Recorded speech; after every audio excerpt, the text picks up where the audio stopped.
এক গভীর জঙ্গলের গল্প, যেখানে পাখিরা গান গায়, নদী মিষ্টি সুরে বয়ে যায়, আর গাছগুলো যেন জীবন্ত হয়ে দাঁড়িয়ে থাকে। সেই জঙ্গলে থাকত এক ছোট্ট কিন্তু খুব বুদ্ধিমান বানর। তার নাম ছিল মিঠু।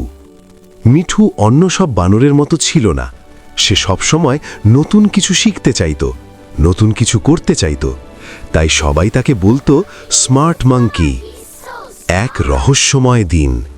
একদিন সকালবেলা খাবারের খোঁজে জঙ্গলের এক অচেনা দিকে চলে গেল মিঠু। হঠাৎ সে দেখতে পেল একটা অদ্ভুত গাছ। গাছটায় মাত্র একটাই কলা ঝুলছে, কিন্তু সেই কলাটা ছিল সোনার মতো ঝকঝকে। মিঠু অবাক হয়ে বলল, এটা কেমন কলা? এমন তো আমি কখনো দেখিনি।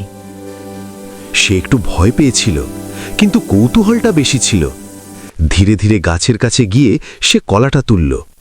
ঠিক তখনই একটা মিষ্টি আলো ছড়িয়ে পড়ল চারদিকে।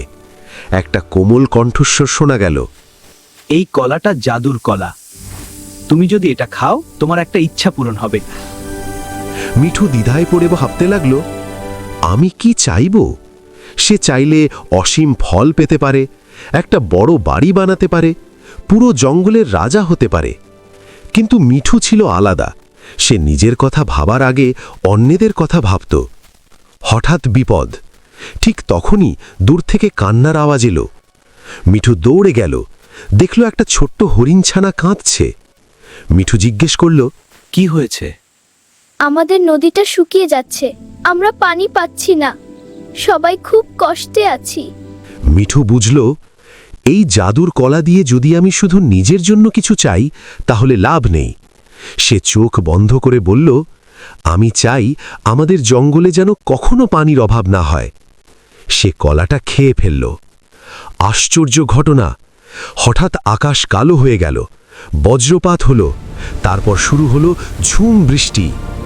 নদী আবার ভরে উঠল, গাছগুলো সবুজ হয়ে উঠল, সব প্রাণী আনন্দে নাচতে লাগল।